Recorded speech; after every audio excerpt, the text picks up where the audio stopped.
శ్రీ గురుభ్యో నమః. 5లో 5 ఈ శ్లోకం కూడా సాంఖ్యానికి కర్మకు అంటే జ్ఞానానికి మరియు కర్మకు ఉన్న భేదాన్ని చాటి చెప్తుంది.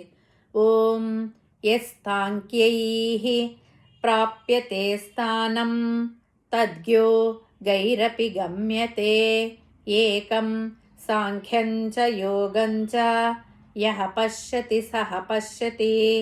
ముందుగా పదపదానికి అర్థం తెలుసుకుందాము.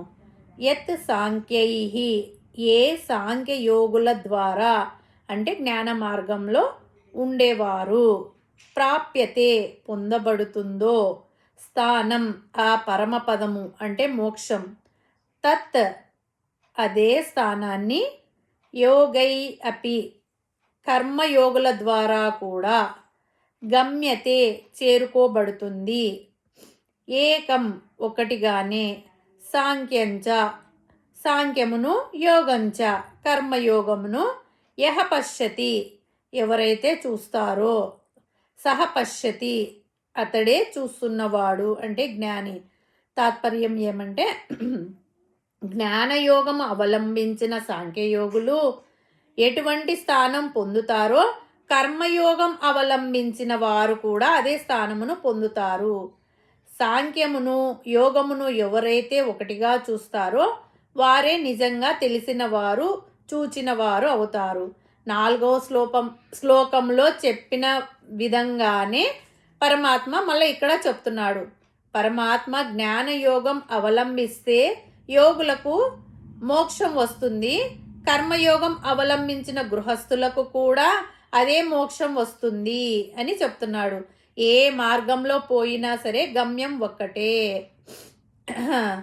ఏది ముందు ఏది వెనక అని ప్రశ్న వేసుకుంటే సత్కర్మాచరణ ముందు.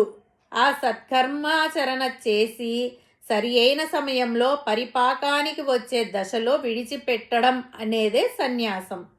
రెండవది కాబట్టి ముందు జాగ్రత్తగా సత్కర్మాచరణలు చేసుకొని మనస్సు శుద్ధి అయిన తర్వాత సరి అయిన సమయంలో గురువుల యొక్క ఆదేశాన్ని పరమాత్మ యొక్క అనుగ్రహాన్ని సంపాదించుకున్న తర్వాత సన్యాసం తీసుకోవడం అనేది రెండో పద్ధతి లేదా దాన్ని రెండో స్థితి అంటారు. హైదరాబాద్ నుంచి గుంటూరుకు 2 మార్గాలు, ఏదైనా ఒకటే, చేరేది మాత్రం గుంటూరుకే. అలాగే జ్ఞానయోగమైన కర్మయోగమైన చేరేది పరమాత్మ వద్దకే అని తెలుసుకోవాలి. కర్మయోగులకు ఏమీ తెలియదని కేవలం జ్ఞానయోగులకు అంతా తెలుసు అని అనుకోవడం పొరపాటు.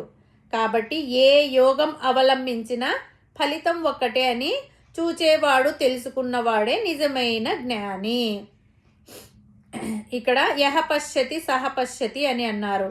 అంటే ఆ విధంగా చూచేవాడు నిజంగా చూచేవాడు అని అర్థం. చూడడం అంటే కళ్ళతో చూడడం కాదు, మనసుతో చూడడం, అర్థం చేసుకోవడం, చూచిన దాని వెనక ఉన్నదాని అంతరార్థం గ్రహించడం, అదే నిజమైన చూడడం. అంతేగాని పైన చూసి ఒక నిర్ణయానికి రాకూడదు. కాబట్టి మనం ఆచరించేది జ్ఞానయోగమైన కర్మయోగమైన చక్కగా చూసి అర్థం చేసుకొని ఆచరించాలి. ఆచరించే యోగం ఏదైనా శ్రద్ధ, లక్ష్య శుద్ధి, భక్తి భావన ఇవి ముఖ్యం. కాకపోతే ఒకదాని వెంట ఒకటి పొందడం సులభం. అదే పరమాత్మ పై శ్లోకంలో చెప్పబోచున్నారు, రాబోయే శ్లోకంలో చెప్పబోచున్నారు.